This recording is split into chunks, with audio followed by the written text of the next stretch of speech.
উহ কি দারুণ, মাশাআল্লাহ।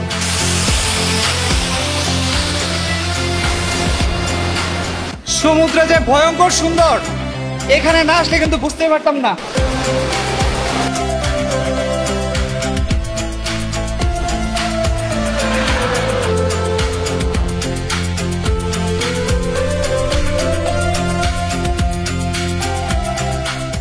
এমন দৃশ্য সত্যি কথা, সত্যি সত্যি আমি জীবনও দেখিনি। আমাদের বাংলাদেশ এত সুন্দর, পৃথিবীটা না জানি কত সুন্দর।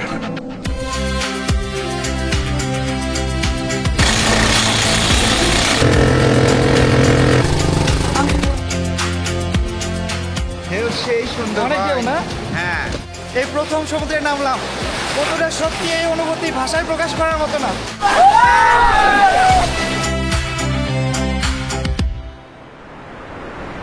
অদেখা কক্সবাজার, অদেখা এক স্বপ্নের ভূমি। বাংলাদেশের জন্ম নেওয়া প্রত্যেকটি মানুষের জীবনে একবারের জন্য হলেও সাগর আর পাহাড়ের দেশ কক্সবাজার ভ্রমণের স্বপ্ন জাগে, কিন্তু সাধ্য হয়ই বা কজনার। যাদের সাধ্য আছে তারা এখনই চলে আসুন, আর যাদের এখনো সাধ্য হয়নি তারা আজকের এই ভিডিও দেখেই ট্যুর প্ল্যানিং শুরু করে দিন।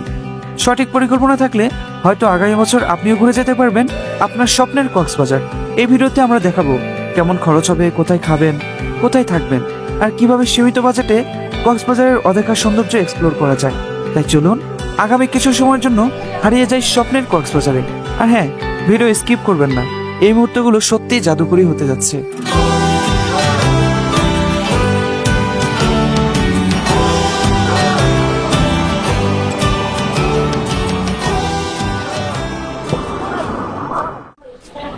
এখান থেকে কয়েক বিল্ডিং পরে সমুদ্র, এক অংশ দেখা যাচ্ছে এখান থেকে যদিও। তো এই বিল্ডিং গুলো থেকে একবারে সমুদ্রের ফ্রন্ট ভিউ দেখা যায়, আর তার পাশেই হচ্ছে আমরা এখানে দাঁড়িয়ে আছি। তো আমাদের হোটেলটি কয়েক বিল্ডিং পরে হওয়া এখানে কিন্তু আমরা রুম ভাড়া খুবই সস্তায় পেয়েছি। আর সামনের সি ভিউ যদি দেখতে চাইতাম তাহলে এটা হয়তো 4 থেকে 5 গুণ বেশি বেড়ে যেত। এখন বাজে হচ্ছে সকাল প্রায় 10:30টার মতো। ভাবছেন এখনো রুমের ভেতর কি করছে? বন্ধুরা, সকাল থেকে কিন্তু ঝুম বৃষ্টি হচ্ছিল, তো চাইলেই কিন্তু বের হতে পারিনি। বর্ষাকালে যদি কক্সবাজার ঘুরতে আসেন এই বিষয়গুলো কিন্তু মাথায় রাখতে হবে। কখন হঠাৎ বৃষ্টি নেমে আসবে আপনি কিন্তু বলতে পারবেন না। অনেক সময় সারাটি দিনও মাটি হতে পারে। অসাধারণ এক ট্রেন জার্নি শেষে ঢাকা থেকে কক্সবাজার এসে উঠেছি এই হোটেলে। গত রাতটা কাটালাম মাত্র 800 টাকায়। থাকবো আরও একদিন এক রাত।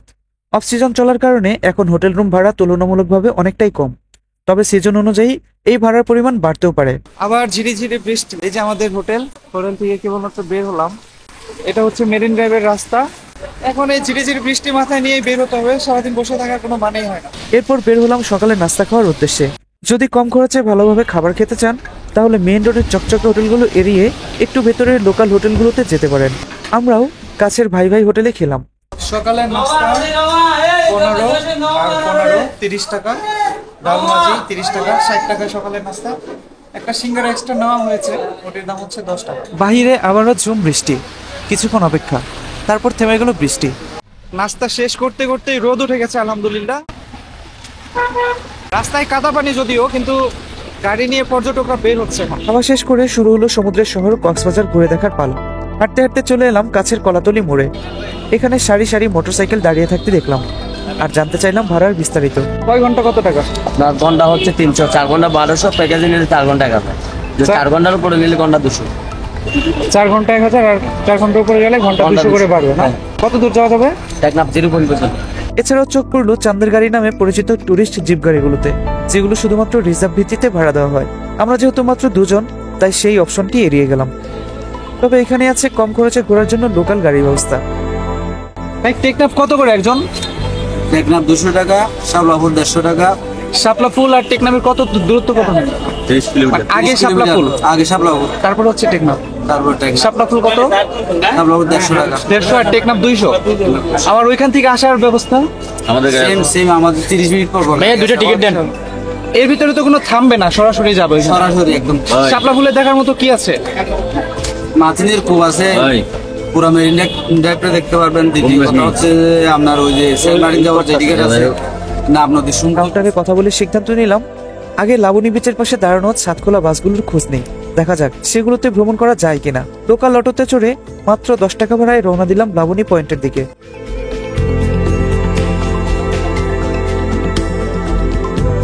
সেখানে গিয়ে ছাদখোলা বাসগুলো ঠিকই দেখতে পেলাম, কিন্তু জানতে পারলাম মেরিন ড্রাইভ রোডে মেরামতের কাজ চলার কারণে বর্তমানে সরকারি ও বেসরকারি উভয় বাস সার্ভিসই বন্ধ রয়েছে। বাস যায় না তো, মানে বাস এখন বন্ধ কেন? বন্ধ, মেরিন ড্রাইভে কাজ চলতেছে। কবে থেকে চালু হতে পারে, কি মাস থেকে? কাজের উপর নির্ভর করে, ওটা সেনাবাহিনীর নিয়ন্ত্রণে চলে তো, সেই জন্য। লাবণী বিচ পয়েন্টের সামনে ঠিক এইভাবেই দাঁড়িয়ে রয়েছে ছাদখোলা বাস এবং বিআরটিসির দোতলা বাস সার্ভিস। এগুলো মেরিন ড্রাইভে কিন্তু আপনাকে নিয়ে ঘুরবে, খুবই একটি আনন্দদায়ক ভ্রমণ এগুলো দিয়ে আপনি করতে পারবেন। কিন্তু এই মুহূর্তে বন্ধ রয়েছে, কারণ মেরিন ড্রাইভের বিভিন্ন অংশে নাকি এখন সেনাবাহিনী রাস্তা মেরামতের কাজ করছে। এবার কাজে লাগালাম প্ল্যান বি। আমাদের অটোচালক ফরিদুল ইসলাম ভাই একজন অত্যন্ত আন্তরিক মানুষ, তার সঙ্গে চুক্তি করলাম প্রতি ঘন্টায় 200 টাকার বিনিময়ে আমাদের পছন্দ মতো মেরিন ড্রাইভ সহ আশেপাশের সমস্ত সমুদ্র সৈকত এবং লোকাল স্পটগুলো ঘুরে দেখাবেন তিনি।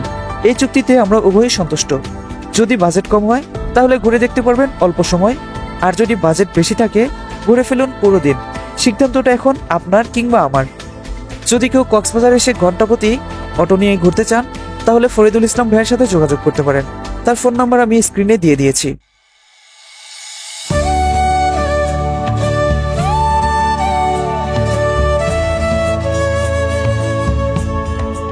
ফরিদ ভাইয়ের টেসলা মানে আমাদের অটো নিয়ে কলাতলি মোড় থেকে বাঁদিকে ঘুরে ঢুকে পড়লাম মেরিন ড্রাইভের রাস্তায়। আজকের দিনটা একেবারেই আমাদের জন্য বরাদ্দ। মেরিন ড্রাইভের মূল সড়কে উঠতেই ডান পাশে চোখে পড়ল কলাতলি পয়েন্টের উত্তাল সমুদ্র। দেখে আর স্থির থাকতে পারলাম না, নেমে পড়লাম ফরিদ ভাইয়ের টেসলা থেকে। আজ ঘুরে দেখব কক্সবাজারের সব লোকাল স্পট নিজেদের মতো করে, সময় নিয়ে শান্তভাবে। এটা হচ্ছে মেরিন ড্রাইভে ওঠার মুখেই সমুদ্র, এখন নাকি জোয়ার চলছে, একেবারে কাছে চলে এসেছে সমুদ্র। ওরে বাপরে, কি বিশাল গর্জন, একেবারে ভয়ঙ্কর গর্জন করছে সমুদ্র এখানে। ভেবেছিলাম ওইখানে যে একটু ফুটেজ নিব, কিন্তু ওইখান থেকে যদি পড়ে যাই বাই চান্স, ওইখান থেকে কিন্তু তাহলে বেঁচে ফেরার সম্ভাবনা নাই। এত বেশি রিস্ক নেওয়া যাবে না ভিডিও করতে যেয়ে, কিন্তু একটু কাছে যেয়ে অন্য অ্যাঙ্গেল থেকে আপনাদের একটু দৃশ্যটা দেখাতে চাই কেমন উত্তাল হয়ে আছে সমুদ্র। সমুদ্র যে ভয়ঙ্কর সুন্দর, এখানে না আসলে কিন্তু বুঝতেই পারতাম না। একেবারে কাছে বিশাল বিশাল ঢেউ আসতে পড়ছে এখানে, এখানে পড়লে মানুষের কিন্তু বেঁচে ফেরা মুশকিল হবে। দেখুন ছোট ছোট বাচ্চারা কি দুঃসাহস ওদের, কি করো এখান থেকে পানি নাও। ওরে বাপরে, ওদের সাহসের কাছে আমরা কিছুই না। উত্তাল সমুদ্রের মাতাল সৌন্দর্য দেখে শুরু করলাম আমাদের মেরিন ড্রাইভ যাত্রা। বর্ষায় মেরিন ড্রাইভ প্রায় প্রতি বছরই ক্ষতিগ্রস্ত হয়, তাই এবার রাস্তা দ্বিগুণ প্রশস্ত করে মেরামতের কাজ চলছে পুরোদমে। এই বর্ষাকালে কক্সবাজার যেন হাজির হয়েছে এক ভিন্ন রূপে। মেরিন ড্রাইভের এক পাশে পাহাড়, অন্য পাশে সমুদ্র, যা একে বাংলাদেশের যে কোনো স্থান থেকে একেবারে আলাদা করে তোলে। বর্ষায় মেরিন ড্রাইভ পথ যেমন অপার সৌন্দর্যের, ঠিক তেমনি মাঝে মাঝে হয়ে উঠতে পারে ভয়ঙ্কর। ইদানিং অতিরিক্ত বৃষ্টিতে ছোট ছোট পাহাড়গুলো ধসে পড়ছে মেরিন ড্রাইভ সড়কে। চলতে চলতে পৌঁছালাম মেরিন ড্রাইভের প্রথম পর্যটন স্পট প্যারাসেলিং পয়েন্টে। নেমে দেখে নিলাম চারপাশ। বর্ষাকাল হওয়ায় এখানে এখন কাস্টমার নেই বললেই চলে। এক পাশে পাহাড় আর এক পাশে সমুদ্র, এটা হচ্ছে প্যারাসেলিং পয়েন্ট। কলাতলি বিচ থেকে সামান্য একটু দূরে অবস্থান। এখানে কিন্তু আপনি আসলে প্যারাসেলিং করতে পারবেন। প্যারাসেলিংটা যদিও আপনার বাজেটের উপর নির্ভর করে, তো যাদের বাজেট ভালো তারা প্যারাসেলিং করে যেতে পারেন এখান থেকে। ভাই আসসালামু আলাইকুম, ভালো আছেন? ভাই প্যারাসেলিং কত করে? 2000 করে ব্যয়। 2000 করে। আমাদের প্যারাসেলিং এর দুই ধরনের অপশন থাকে অ্যাকচুয়ালি। আমাদের যে 2000 টাকার রাইডে আমরা সমুদ্রের রাউন্ড দেওয়া হবে 2 থেকে 2.5 কিলোমিটার একটা রাউন্ড। প্রায় সমুদ্র পৃষ্ঠ হতে প্রায় 500 ফিট উপরে থাকবেন, আপনাকে শূন্যের উপরে আকাশে উড়াই নিয়ে আসবে। আর যেটা 2500, এটা আমরা মাঝখানে গিয়ে একবার স্লো করে নামাবো, পানিতে ওয়াটার টাচ করে উপরে তুলে নেব, কিন্তু আমরা এটা জুন জুলাই আগস্টে করাই না। 5 ওয়াটটা একটু রোমাঞ্চকর বেশি। এটা অবশ্যই রোমাঞ্চকর। এটা আপনাকে যখন মাঝখানে নিয়ে যাওয়া হবে, তখন আপনাকে যখন স্লোলি যখন পানিতে ল্যান্ড করা হবে, পানিতে ভিজে আবার উপরে তুলে নেওয়া হবে, এটা আসলে ব্যাপারটা দারুণ। আচ্ছা ভাই, আমি একটা রিকোয়েস্ট করবো আপনাকে। যদিও আমার চ্যানেলটা ছোট, কিন্তু আমার চ্যানেলে যে কজন সাবস্ক্রাইবার আছে আমি ওদেরকে ভালোবাসি। আচ্ছা ধরেন এই ভিডিওটা দেখে কোনো কারণে কেউ একজন এসে বললো ভাই, তাকে কি কোনোভাবে একটু হেল্প করা যায়? হ্যাঁ অবশ্যই, তাকে হেল্প বলতে গেলে মানুষ কক্সবাজারে আসে মানে এমন প্যারাসেলিং করব, বিভিন্ন রাইড করব, এটার জন্যই তো।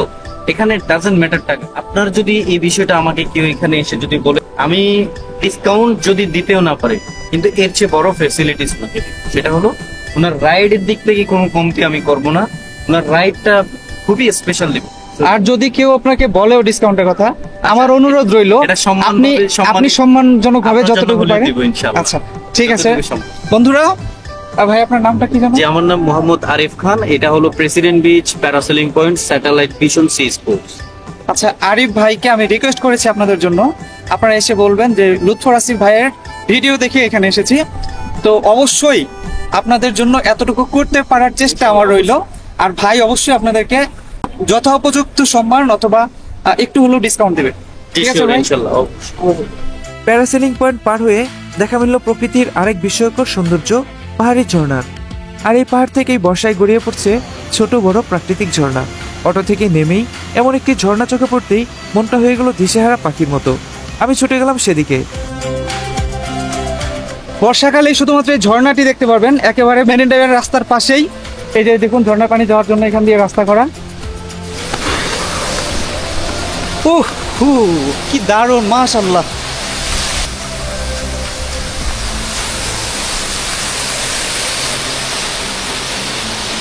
দেখুন কত ভিআইপি, কত স্পেশাল। এই ঝর্ণার একমাত্র দর্শনার্থী এই মুহূর্তে আমি দাঁড়িয়ে আছি এই ঝর্ণার পাশে। এটা কিন্তু শুধুমাত্র বর্ষাকালেই দেখতে পাবেন। মেরিন ড্রাইভ রাস্তার পাশেই অটো নিয়ে এখান দিয়ে যাচ্ছিলাম, নেমে আপনাদেরকে দেখালাম, নিজেও দেখলাম, সত্যি মনোমুগ্ধকর।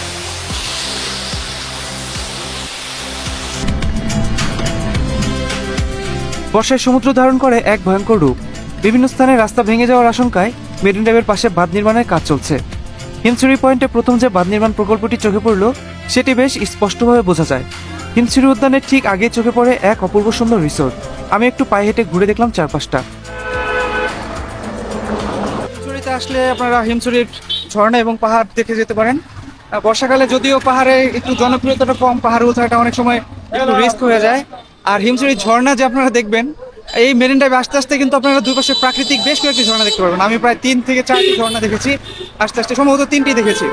এর আগে আমি একবার হিমছড়ি বিচে এসেছি, তখন কিন্তু এই বিষয়গুলো ছিল না। এখানে কনস্ট্রাকশন চলছে, এখানে বাদ দেওয়া হচ্ছে, সমুদ্র উত্তাল হয়ে পড়েছে, সমুদ্র কিন্তু রাস্তা ভেঙে ফেলতে পারে অথবা পাহাড় যে আছে সেটিকে ক্ষতিগ্রস্ত করতে পারে। এর জন্য কিন্তু বিভিন্ন জায়গায় এরকম বাদ দেওয়া হচ্ছে। আর কিছুদিন আগে একটি মর্মান্তিক দুর্ঘটনা ঘটেছে, এখানে 5 বন্ধু নেমেছিলেন, আমরা টেলিভিশনে নিউজ পেপারে দেখেছি। তো এখান থেকে 3 জন কিন্তু আর ফিরে আসতে পারেনি, একজনকে এখনো খুঁজে পাওয়া যায়নি। ঠিক এই জায়গাটিতে তারা নেমেছিল যতদূর শুনলাম স্থানীয়দের সাথে কথা বলে। হিমছড়ির পরের স্পটটি ঝাউবন এবং লাল কাঁকড়া বীচ নামে পরিচিত। এই জায়গাটি খুবই সুন্দর, কিন্তু দুপুরবেলা এখানে জোয়ার থাকায় আমরা নামলাম না। ঝাউবনের ভিতর দিয়ে ছোট একটি ব্রিজ করা, সেটার উপর দিয়ে যেতে হয়, কিন্তু জোয়ারের পানি এসে ব্রিজের এক অংশ ডুবে গেছে। আমরা আরো দূরে যাব, আসার সময় আপনাদের নিয়ে এইটিতে আমরা ঘুরে দেখব। বন্ধুরা দাঁড়িয়ে আছি পেঁচার দ্বীপে। এক পাশে হচ্ছে সুপারি বন, আরেক পাশে পানের বরজ। এখানে মনে হয় ভালো পান চাষ হয়। আর পানের বরজটি দেখে সুপারি বাগানের ভিতরে ঢুকবো। আসুন বন্ধুরা, আসেন আসেন, হাইটা চলে আসেন। দুঃখের বিষয় পান সব ঝরে যাচ্ছে, অর্থাৎ পানি চলে এসেছে। জোয়ারের পানিতে পানের বরজ কিন্তু ডুবে গেছে, যার কারণে পান সব ঝরে যাচ্ছে। অর্থাৎ পান যে চাষ করেছেন নিশ্চয়ই তিনি ক্ষতিগ্রস্ত। যেহেতু আজকে ফরিদ ভাইকে পুরোপুরি নিজেদের করে নিয়েছি, তাই লোকাল স্পটগুলো ঘুরে দেখছি মন ভরে সময় নিয়ে। লাল কাঁকড়া বিচের পরেই পড়লো এই সুপারি বাগান। বর্ষা আসলে এরকম হতেই থাকে। ভাইয়ের খুবই লস হয়েছে, সব পানের বরজ ডুবে গেছে। আর এখানে আসার পর দেখুন পান এবং সুপারির সংমিশ্রণ। ভাইরা দোয়া করি যেন এরকম ক্ষতিগ্রস্ত না হয়। তো যখন পান সুপারি একসাথে হবে তখন কিন্তু এরকম ঠোঁট লাল হয়ে যাবে ভাইয়ের মতো। পান সুপারি খেয়ে ঠোঁট লাল করবে। আর এখানে আসার পরে হৃদয় থেকে বলছি মাশাআল্লাহ, সত্যি খুবই সুন্দর। ভাই একটু দেখান, এই যে হাঁস ভাসতেছে, এখানে হাঁস ভাসতেছে, খুবই সুন্দর। বাগানের ভেতরে পা রেখে মনটা যেন শান্তিতে ভরে গেল। এক পাশ দিয়ে পাহাড় বেয়ে নেমে আসছে শীতল পানির ঝর্ণা, আর আকাশের নিচে মাথা উঁচু করে দাঁড়িয়ে আছে সরু সরু সবুজ গাছ। প্রকৃতি যেন নিজ হাতে এঁকে দিয়েছি এই ছবিটা।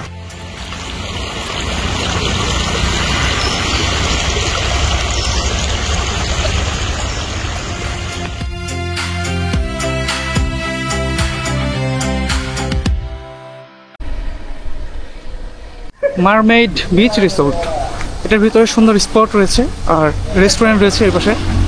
আর এটার পরিবেশটাও খুবই খোলামেলা।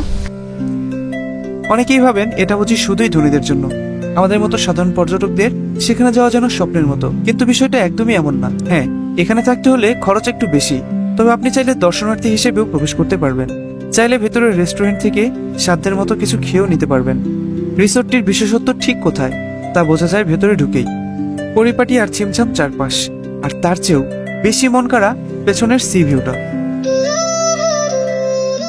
এই রিসোর্টের সবচেয়ে ভালো বেস্ট পয়েন্ট হচ্ছে এটি, এখান থেকে দাঁড়িয়ে সমুদ্র দেখা যায়। আর এই জায়গাটি খোলামেলা করে রাখা হয়েছে আর এমন ভাবে সুন্দর করে সাজানো হয়েছে। আর এখানে থাকতে হলে কিন্তু আপনাকে অনেক টাকা গুনতে হবে। এই মুহূর্তে কত টাকা আমি জিজ্ঞেস করছি না, যেহেতু আমি এবার এখানকার গেস্ট নই। এখান দিয়ে হেঁটে ভিতরে চলে যেতে পারবেন, যদিও এই মুহূর্তে যেহেতু সমুদ্রের অবস্থা ভালো নয়, সমুদ্র যেহেতু উত্তাল, এর জন্য কিন্তু এই জায়গাটিকে তালাবদ্ধ করে রাখা হয়েছে। সত্যি বলতে এখান থেকে সমুদ্র দেখার অনুভূতিটা যেন মনটাকে পাগল করে তুলল।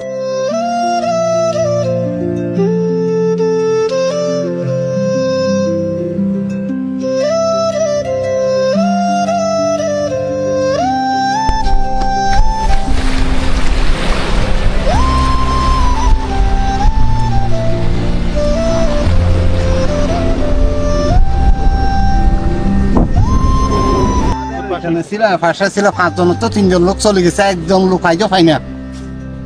আর মা খালি করে গেছে, আল্লাহ আফু আলম জানালা। এজন্য লেখাও দিছি। জি জি। বন্ধুরা, আমি আন্তরিকভাবে দুঃখিত, এখানে ঢোকা নিষেধ। প্রথমে আপনাদের দেখিয়েছি, তারপর আমি ঢুকেছি, নিয়ত করেই ঢুকেছি, বের হয়ে সরি বলে দেব। ভাই না ঠিক আছে, আন্তরিকভাবে sorry। ধন্যবাদ। কিছু মনে নেবেন না না, অসুবিধা নাই। এর পরের গন্তব্য ছিল মিনি বান্দরবান। ভাবছেন কক্সবাজারে ঘুরতে এসে আবার বান্দরবান কোথা থেকে এলো? ঠিক একই প্রশ্ন প্রথমে আমার মাথায় এসেছিল। আসলে এখানকার একটি পাহাড়ি ভিউ পয়েন্টকে লোকজন ভালোবেসে নাম দিয়েছে মিনি বান্দরবান। সমুদ্রের দেশে এসে পাহাড় দেখার এই রোমাঞ্চ কেই বা মিস করতে চায়। এই পথে ছুটে চলার প্রতিটি মুহূর্ত ছিল যেন এক স্বপ্নের মতো। পাহাড়ের ঢালুগুলো এতটা একাবাঁকা আর খাড়া যে ব্যাটারি চালিত অটোরিকশাগুলো মাঝে মাঝে ঠেলে উপরে তুলতে হয়েছে। আমি নেমে গেলাম, অনেক ঢালু, অটো উঠতে কষ্ট হয়। একজন আছে, একজনকে নিয়ে উঠে যাচ্ছে, এই যে দেখুন ধীরে ধীরে উঠছে।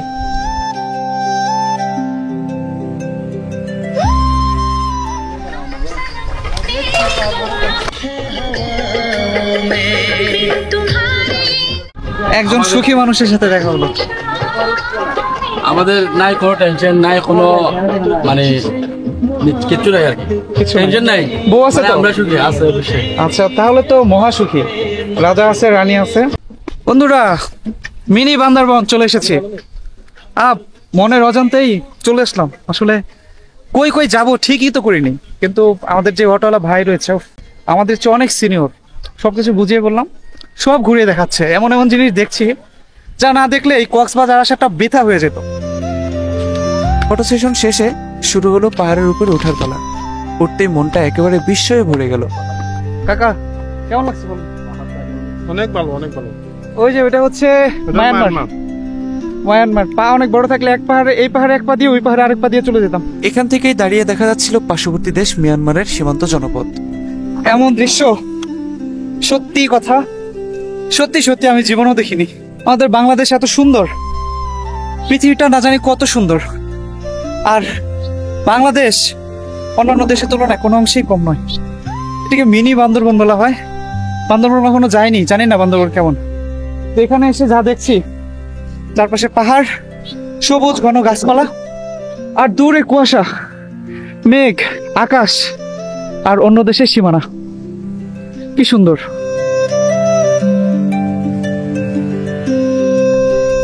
এভাবে যে কক্সবাজার এক্সপ্লোর করা যায় আমার ভাবনাতেও ছিল না। এবারের ভ্রমণটা সত্যি স্পেশাল।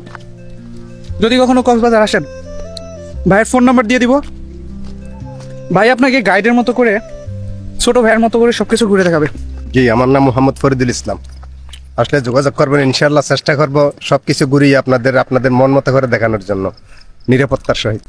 ভাই এখন তো আমরা ব্যাক করছি, যেদিক দিয়ে আসলাম, তো এই দিকে কই যাওয়া যায়? এদিকে আপনার এই মরিচা হয়ে সেনানিবেশ হয়ে রামু যাওয়া যায়। রামু 100 ফিট মন্দির, 150 ফিট মন্দির, শ্যামাবিহার মন্দির, ছা বাগান, রাবার বাগান, এগুলো দেখলে এদিকে অনেক কিছু আছে দেখার মতো। এই মন্দির কত দূর? রামু মন্দির মন্দির এখান থেকে মিনিমাম 15 থেকে 16 কিলোমিটার হবে। 15 থেকে 16 কিলোমিটার মোটামুটি দূর আছে। আচ্ছা, এখন তো আমরা যাবো ইনানি বিচের দিকে। এখন আমরা ইনানির দিকে যাব। তো বন্ধুরা, কারো হাতে যদি পর্যাপ্ত সুযোগ থাকে যাবেন, ওদিকে রামু মন্দির আছে, ঘোরার মতো অনেক জায়গা আছে। তো একদিনেই সব দেখা সম্ভব নয়, কক্সবাজার অনেক বড়, অনেক কিছু দেখার মতো আছে। রেজু খালের উপর দিয়ে যাচ্ছি। শীতকালে এখানে পানি কম থাকে কিন্তু পানিটা তুলনামূলক স্বচ্ছ থাকে। এখন পানি বেশি কিন্তু পানি একটু ঘোলাটে। এখানে কিন্তু প্রায় সময় কায়াকিং যে বোটগুলো রয়েছে এগুলো থাকে, কিন্তু এই মুহূর্তে সেগুলো দেখতে পাচ্ছি না। দোলনা বীজ বলে। কুল্লা, দোলনা দোলনা, দোলনা, দোলনা, ওই যে অনেকগুলো দোলনা ও আচ্ছা, দোলনা, দোলনা, দোলনা বীচ। রেজুখাল পার হওয়ার পর সুন্দর একটি বীচ, দোলনা বীচ। এখানে নাকি অসংখ্য দোলনা ভাড়া দেওয়া হয়। 50 টাকার বিনিময়ে অনেক সময় নিয়ে আপনি দোলনায় বসে এখানকার সমুদ্র উপভোগ করতে পারবেন। কিন্তু আমরা ছুটে চললাম মায়াবী পথ ধরে ইনানি বিচের দিকে।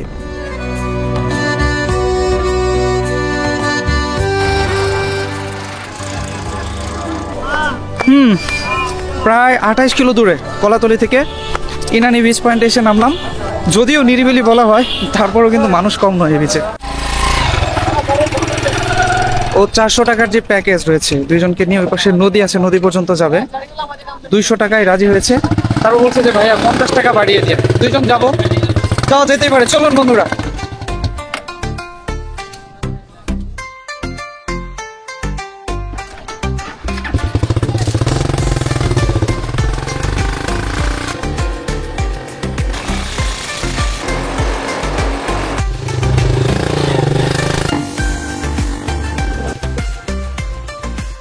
কক্সবাজার আসলে বাচ্চারা বেড়াতে গেলে অবশ্যই সাথে উপর যে কয়েকটা এক্সপিরিয়েন্স আছে এগুলো নেওয়া উচিত। কি বলেন কাকা?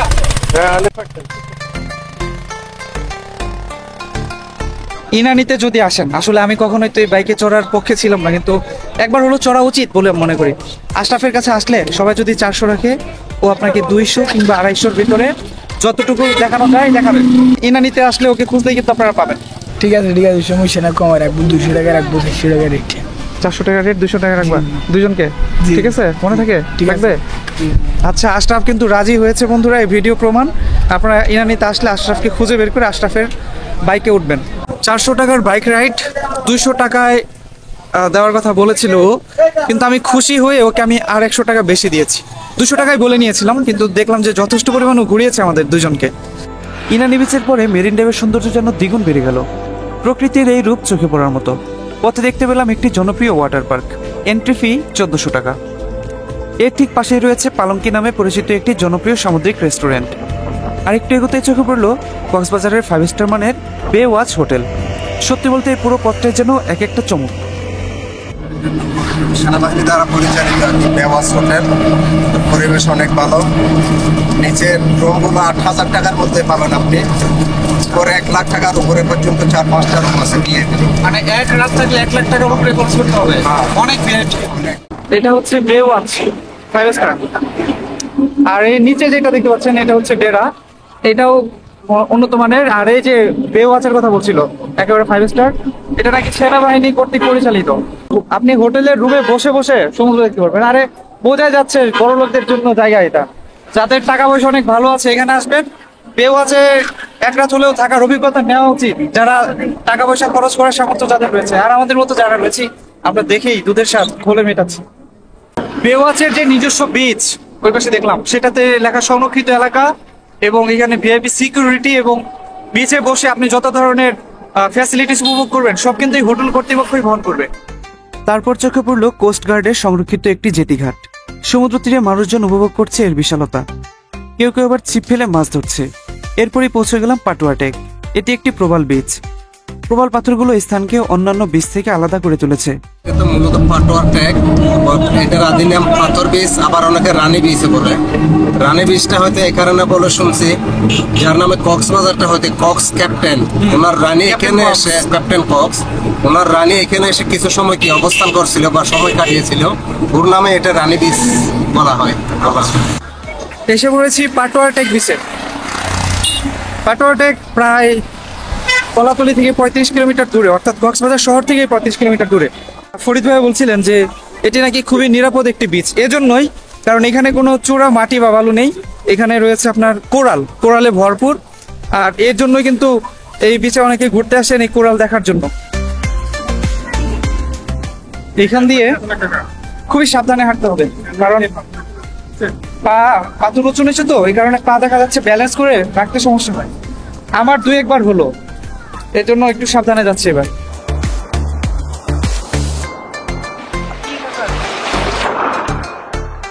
সবসময় তো শুনি সমুদ্রের নোনা পানি, আজকে একটু ইচ্ছে হলো সমুদ্রের পানি জিভে লাগিয়ে দেখতে।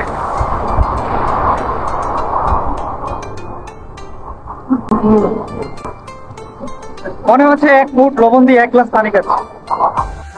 বলেন এইবারের কক্সবাজার ট্যুরটা আপনাদের কেমন লাগছে? অনেক অনেক ভালো। অবশ্যই না হলে আসলে ঘুরে মজা পাওয়া যায় না। আমাদের সামর্থ্য অনুযায়ী 3 থেকে 4 হাজার টাকা আমাদের প্রত্যেকের সামর্থ্য অনুযায়ী আমরা আমাদের সবচেয়ে সর্বোচ্চ আনন্দটা কিভাবে করা যায়, কিভাবে খাওয়া যায়, দাওয়া যায়, হোটেল বানানো যায়, সবকিছুই তো করলাম। আর মনের দিক দিয়েও এতটা তৃপ্তি পাচ্ছি বন্ধুরা, যা বলে বোঝাতে পারবো না। আমার এই ভিডিওটি দেখার পর অবশ্যই আপনি আসবেন, হয়তোবা সবকিছুই আমার মতোই আপনি করবেন না, আপনার মতোই করবেন, কিন্তু আপনি একটা ধারণা তো পেলেন কিভাবে কি করবেন। আত্মবিশ্বাস নিয়ে চলে আসুন, ভালো মন নিয়ে ভালো মানুষের সাথে মিশুন, আর সবসময় নিজেকে একটু বিচক্ষণ রাখার চেষ্টা করবেন, কারণ অনেকে কিন্তু প্রতারিত হয়ে থাকে সরল মনে। আশা করা যায় যে যতটা আছে কিনা একটু ঢেউ বেশি ওইও চলে যাচ্ছে। মজার একটি দৃশ্যের সাক্ষী হলাম। একটি জুতা ওনার ভেসে চলে গেছে, আরেকটি উনি হাতে নিয়ে ঘুরছে, কিন্তু মজার বিষয় হলো জুতাটি আবার অন্য কোরালের সাথে আটকে আছে পাশে। আপনি যাচ্ছে, দেখা যাক। অনেক বড় একটা ঢেউ আসলো। ইতোমধ্যেই ঘুরে ফেলেছি 4-5 ঘন্টা, ক্ষুধা লেগেছে খুব। এখন দুপুরে খাবার খেতে চাই, তারপর যাব লাল কাঁকড়ায়, তারপরে হবে জম্পেশ সাগরে ডুবাডুবি। খরচ বাঁচাতে খুঁজে বের করলাম ইনানি বিচের আশেপাশের একটি লোকাল হোটেল। মোটামুটি দীর্ঘ একটা জার্নি শেষ করে এখন দুপুরে খাবার পালা। এই যে সুরমা মাছ, ভাত, ডাল, সব মিলিয়ে হচ্ছে 120 টাকা। মাছটা কিন্তু বেশ মোটামুটি মিডিয়াম সাইজের। ফরিদ ভাইয়ের সাথে ঘোরার সময় কোথায় কম দামে পেট পুরে খেতে পারবেন তা নিয়ে চিন্তা করতে হবে না। পেট পুরে খেয়ে আরাম করে এবার ছুটে চলেছি লাল কাঁকড়া বিচে। আজকের দিনটি শুধুই আমাদের, তাই নিয়ম ভেঙে নেমে পড়লাম আরেকটি লোকাল স্পটে। চমৎকার এই কাঠের সেতুটি পার হয়ে ছোট্ট ঝাউবনের ভিতর দিয়ে সমুদ্র পাড়ে গিয়ে দেখলাম বেশ কিছু জেলে নৌকা তীরে ওঠানো। জেলেরা এখানে আপন মনে কাজ করে চলেছেন। এই জায়গাটা কিন্তু অসাধারণ। এইটি লোকালদের কাছে জিজ্ঞেস করে জানতে পারলাম এই জায়গার নাম হচ্ছে সোনারপাড়া। এখানে বেশ কয়েকটি সাম্পান্ন রাখা রয়েছে। কি মাছ ধরলা? চিংড়ি। কাঁকড়া জীবিত না? ওকে, ফাইনালি আমরা চলে এসেছি আজকের লাস্ট ডেস্টিনেশন। জোয়ারের পানি কমে গেছে, এখন আমরা ব্রিজের উপর দিয়েই একেবারে বিচে চলে যেতে পারবো। জোয়ারের সময় ব্রিজের একটা অংশ ডুবে থাকে, তখন কিন্তু হেঁটে পার হওয়া যায় না। আর যখন ভাটা আসে তখন কিন্তু অনেক দর্শনার্থী এখানে আসে। আর এই বীজটি আসলে অনেকের কাছে কিন্তু মুখে মুখে অনেক জনপ্রিয়। লাল কাঁকড়া বীজ অনেকে বলে থাকে। তাছাড়া ঝাউবন দেখার দৃশ্যটাও খুবই মনোমুগ্ধকর। ঝাউবনের মাঝখান দিয়ে এই রাস্তাটা কিন্তু অসাধারণ। ঝাউবনে কিন্তু আপনি ঢুকতে পারবেন না, এখানে বন কর্তৃপক্ষ ঝাউবনে ঢোকা নিষিদ্ধ করেছে, আর সেটা তো ঢোকার প্রয়োজনও নেই। আর এই মাঝখান দিয়ে আপনি হেঁটে যখন সমুদ্র পাড়ে যাবেন তখন সত্যিই ভালো লাগবে।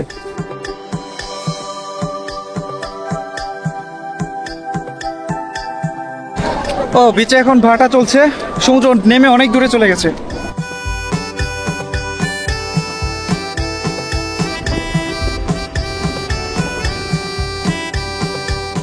লাল কাঁকড়া বীচ নাম হলেও এখানে সবসময় দেখা মেলে না কাঁকড়াদের। ভোর সকাল কিংবা শীতের দিনে যখন দর্শনার্থী কম থাকে তখন কাঁকড়ার দল আপন মনে দাপিয়ে বেড়ায় সমুদ্র সৈকত। একরাশ মুগ্ধতা নিয়ে ক্লান্ত শরীর এবার প্রস্তুত সমুদ্রে অবগাহনের জন্য। ফরিদ ভাই আমাদের নিয়ে এলেন সুগন্ধা বিচে। কিছু মানুষ শুরুতে আমাদের জন্য একেবারে অপরিচিত, কিন্তু তাদের সঙ্গে কাটানো কিছু ভালো সময় মনের ভিতর গেঁথে যায় এক অজানা মায়ার বাঁধনে। ঠিক তেমনি এক সম্পর্ক গড়ে উঠেছিল ফরিদ ভাইয়ের সঙ্গে। সারাদিন তার সাথে ঘুরে ফিরে কাটানোর পর শেষ যখন বিদায় নেবার সময় এলো, মনটা সত্যি একটি অবসন্ন আর খালি খালি লাগছিল। কাছাকাছি মানুষের থাকলে মানুষের প্রতি কিন্তু একটা মায়া তৈরি হয়ে যায়। দীর্ঘ 7 ঘন্টা ঘুরেছি ফরিদ ভাইকে নিয়ে। পুরোটা সময় তিনি সবকিছু ঘুরে দেখালেন আন্তরিকভাবে, এবং উনি সবকিছুর বর্ণনা এমনভাবে দিচ্ছিলেন মনে হচ্ছিল উনি একজন দক্ষ ট্রাভেল গাইড। সুগন্ধা বিচ পয়েন্টে চলছিল নানান ধরনের অ্যাক্টিভিটিস। মানুষজন খুব আনন্দ করছে, কিন্তু সমুদ্রের নোনা জলের অশান্ত গর্জন আমায় যেন রেখে চলেছে আপন মনে।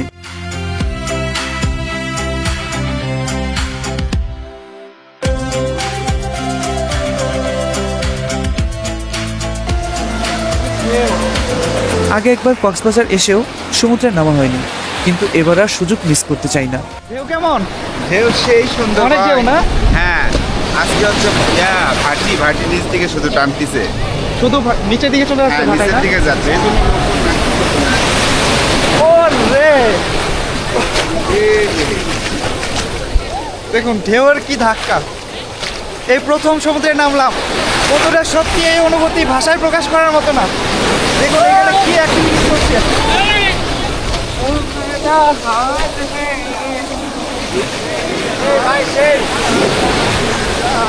কেমন লাগছে ভাই? খুব ভালো লাগতেছে ভাই। অনেক বড় বড় ঢেউ আসতেছে। হ্যাঁ, অনেক বড় বড় একটু ঢেউ আসছে। সাবধানে ভিজতে হবে কিন্তু। হ্যাঁ, হ্যাঁ। খেয়াল রেখেন, হ্যাঁ? ভাই সাঁতার জানি না, তাও হয়েছি। না ভাই, একটু ঢেউয়ের খেয়াল রাখবেন। আলহামদুলিল্লাহ ভাই, আল্লাহর নিয়ামত, ঢেউ খুব সুন্দর, ভালো লাগতেছে। না, একটু সাবধানে থাকবেন যারা সাঁতার না জানেন। আপনিও সাবধানে থাকবেন। হ্যাঁ, অবশ্যই। বন্ধুরা, আসলে গ্রুপ বেঁধে এইভাবে দেখুন, কত আনন্দ করছে।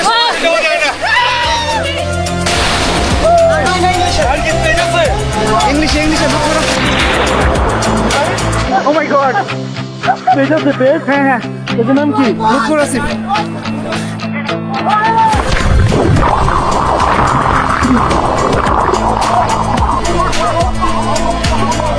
বিশাল বড় ঢেউ, কোথায় ভাসিয়ে নিয়ে আসছে দেখেন। সমুদ্রের এই নোনা জল এতটা আপন হয়ে যাবে ভাবিনি কখনো। সারাদিনের সব মুগ্ধতা আর গা ভরা ক্লান্তি নিমেষে যেন ভেসে গেল সমুদ্রের বিশালতায়। জীবনটা আসলেই কি এত বড়? না, খুব বড় নয়। এই ছোট্ট জীবনে শেখার, দেখার, অনুভব করার অনেক কিছুই বাকি। তাই যদি এই বাংলাদেশে জন্ম নেন, তাহলে কক্সবাজারের স্বপ্নটা একবার হলেও দেখা উচিত আপনার। সঠিক পরিকল্পনা করুন আর অন্তত একবার হলেও ঘুরে আসুন এই স্বপ্নের শহরে। আর হ্যাঁ, প্রতিটি সন্তানের উচিত নিজের বাবা মাকে অন্তত একবার হলেও এই বিশাল অথচ নীরব সমুদ্র দেখানো। ভিডিওটি ভালো লাগলে শেয়ার করুন। আপনার এক ক্লিক হয়তো কাউকে অনুপ্রাণিত করবে তার স্বপ্ন পূরণে। সবার জন্য রইল অনেক অনেক ভালোবাসা আর শুভকামনা। আর হ্যাঁ, এই দেখাই শেষ দেখা নয়, আবার দেখা হবে রাতের কক্সবাজারের নান্দনিকতা নিয়ে।